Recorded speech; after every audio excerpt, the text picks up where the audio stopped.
The date was March 6, 1990.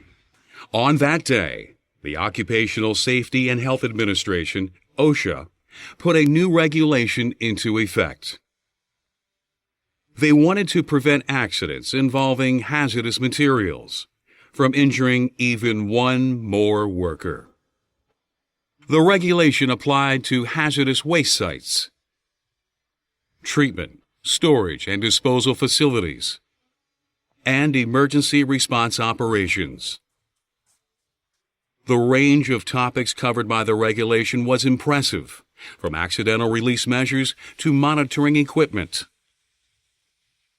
exposure controls to respiratory protection, decontamination procedures to medical surveillance. It was the most comprehensive standard of its kind ever written. OSHA named the regulation Hazardous Waste Operations and Emergency Response. Most of us simply call it HAZWOPER. HAZWOPER's ultimate goal is keeping you safe, which is more than simply a matter of knowing how to do the right thing. Staying safe also depends on maintaining a safety-first attitude.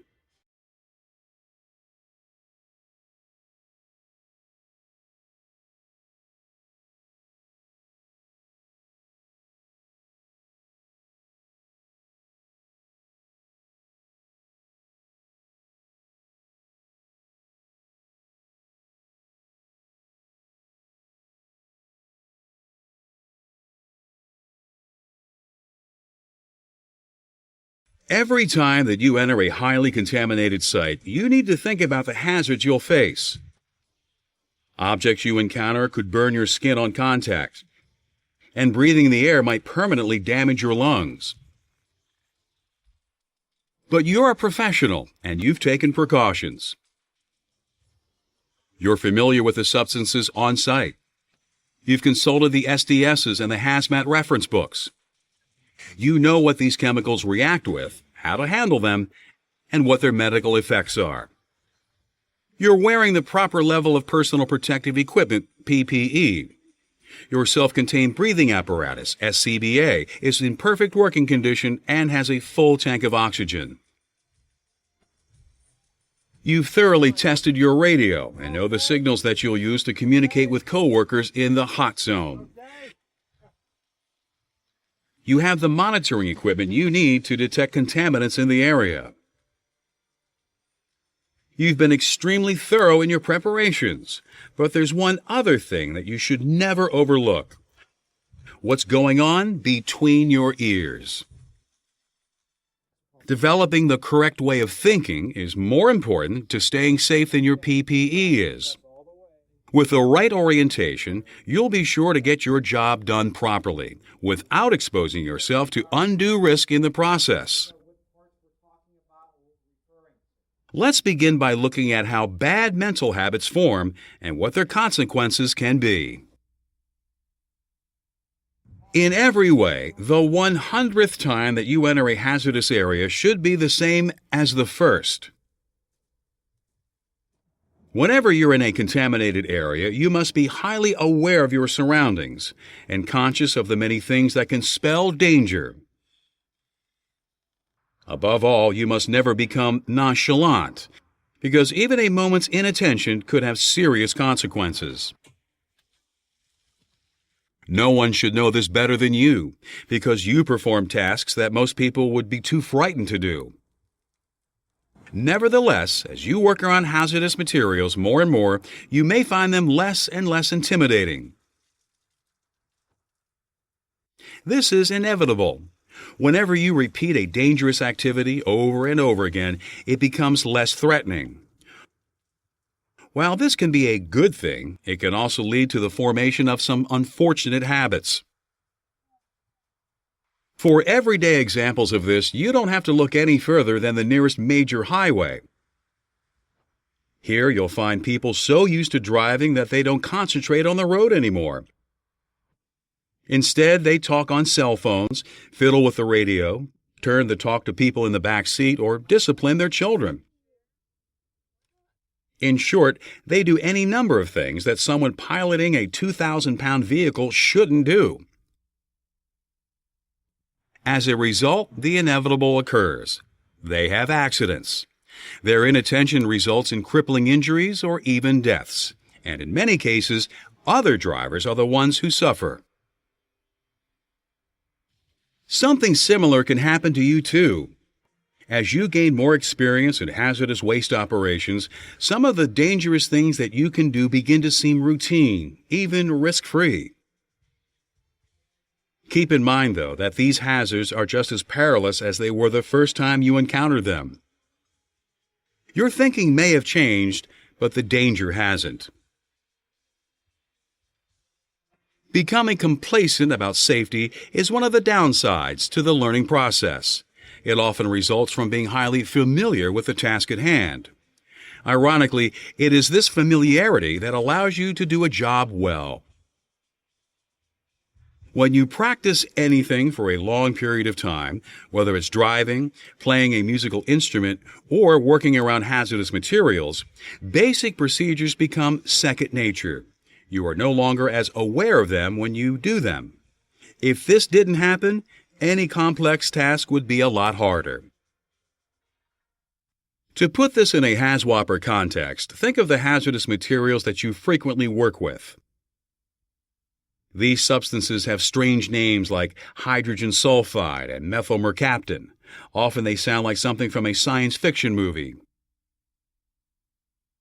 When you first deal with these chemicals, they seem dangerous and exotic. You may not be entirely comfortable around them because you're unsure of how they'll react.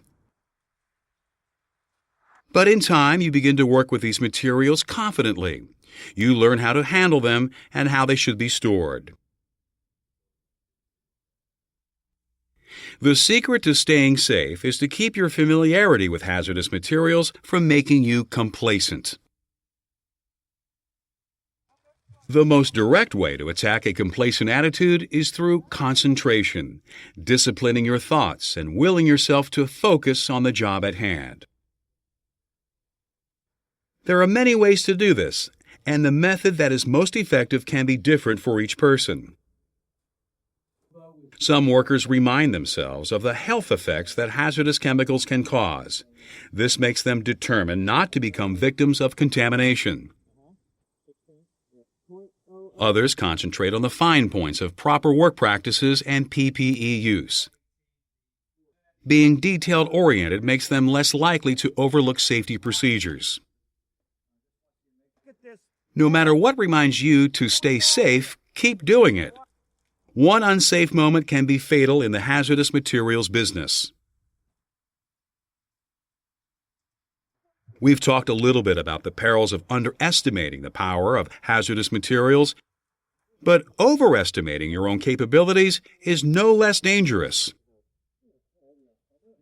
This is why it's important to recognize your physical limitations. Whenever you're in a hazardous area, keep in mind that you don't have superpowers, even when you're wearing personal protective equipment, PPE. On the contrary, since the PPE and other gear that you are carrying weighs about 50 pounds, you are clumsier and slower than you normally would be. Because of this, you won't be as agile as you're used to. It will take you longer to get away from danger spots than you might think. In addition, when you wear a totally encapsulating chemical protective suit, you won't be able to hear or see what's around you as well as you normally would. This is because the suit muffles sounds from outside, and the headpiece blocks much of your peripheral vision. To work safely, you need to mentally adjust to these constraints before going on site. This will make you less likely to injure yourself by trying to do something that your PPE makes difficult or impossible. When working in a hazardous materials environment, it's also important to pace yourself and take the time you need to be cautious. Of course, staying safe in your PPE is not the only reason for this. Rushing through jobs can cause two other major problems. First, the faster you do a job, the more likely you are to make mistakes. In order to do good work, you must move at a deliberate pace, always checking the quality of what you're doing. Performing tasks at high speed also often results in trying to do too many things at once. Your mind can become overloaded and you may miss glaring errors that you would otherwise have noticed.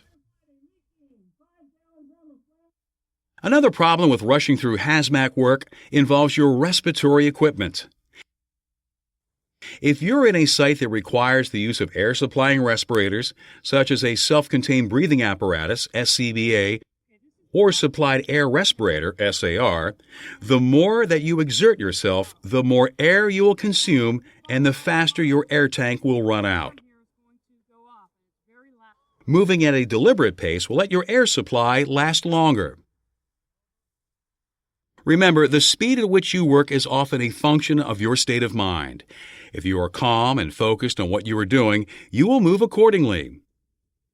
If you are upset or angry, however, you will often speed up unknowingly, reflecting this agitation. This brings us to your emotional state. At first glance, nothing could seem more removed from hazmat operations. After all, working with hazardous substances is a technical job. What could be less technical than how you feel emotionally? To understand why your emotional state is important, consider another driving analogy. One of the first things that instructors tell new drivers is that they should never express emotions behind the wheel. No one wants to drive down a road where angry people are zipping by, challenging other motorists at high speed, or where happy drivers are drifting from lane to lane without paying attention to what they are doing. If expressing our emotions through driving is dangerous, so is letting our feelings get the best of us while we're in a hazmat site. All of us feel strong emotions at times, but they have to be kept under control in a contaminated area, because they can prevent you from concentrating on your job.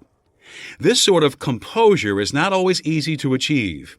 Keep in mind, however, that the safety of many people could depend on it, including your own.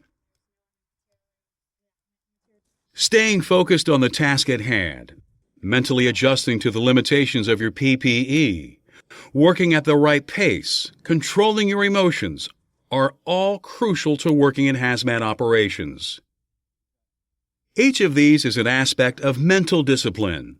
Without this, working around hazardous materials would be even harder than it already is.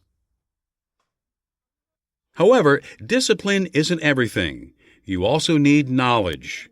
You must know about the chemicals you work with, what their characteristics are, what they react with, and what their health effects can be.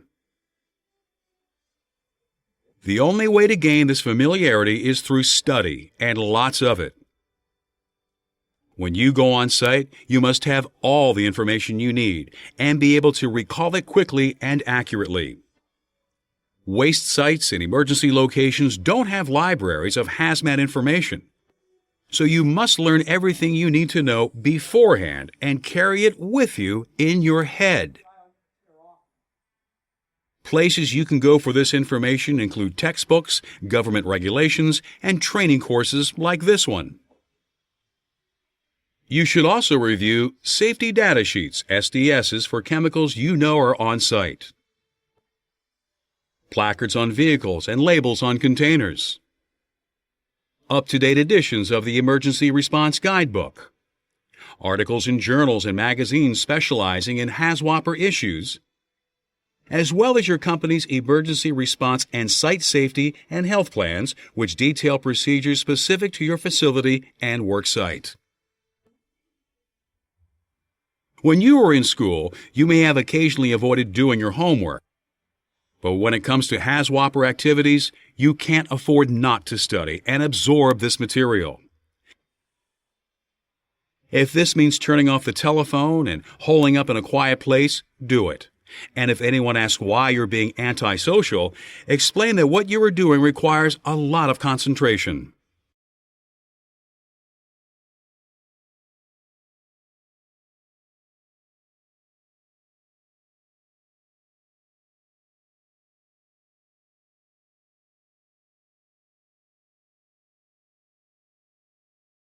We all know that working with hazardous materials requires the use of specialized, accurate tools.